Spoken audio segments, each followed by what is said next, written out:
ambal ma woni nyong mama la ci do kibaru keneka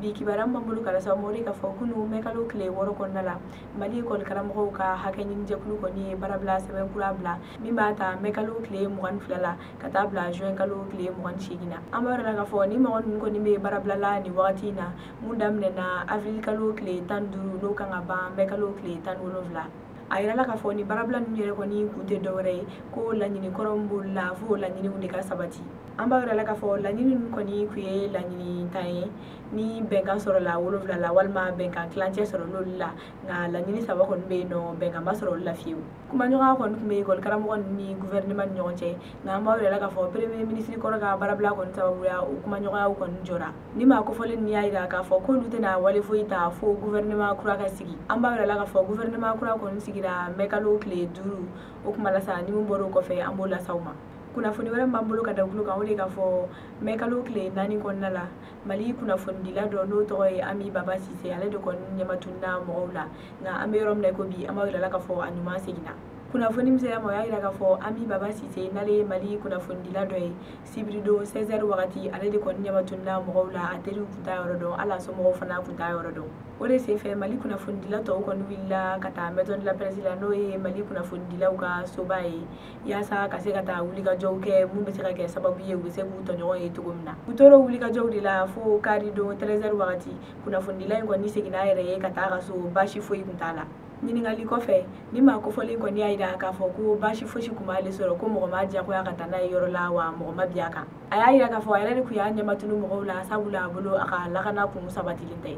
maison la presse no e mali kuna fundila uka sobaye onu ayira ka fo kunu be mali kuna fundila ufu ka wulika jola ko wa kuni sonjali no kusebe kuna fundila ko nsigina ka toro bashi ma soro nga wi ayira ka fo kun kuna fundila ko ni walim kani ko ni wale jugubaye sabula wi ayira ka fo ko shewre alni kuna fundila wore tunna ko ma ko ntinu ta sebela sabula abi ku kono ko fana ya ayira nyama tunu ote meniko kabo ikibara wala mambulu kada kulu ka wode ka fo kunu mekalo kle woro jankabu no be koro mopti marala anga fintugu ko ni jatiga wale tabaga mo sama faga ino kibaram selama yaira ka fo kunu so mara fe jatiga wale tabaga dawli tarabi anga fintugu ka jangabu ore kon se fe muguti warala no sababu yala mo sama kon faga jatiga wale tabaga na nga anga fintugu fana fa fe mo sama fana kon jogina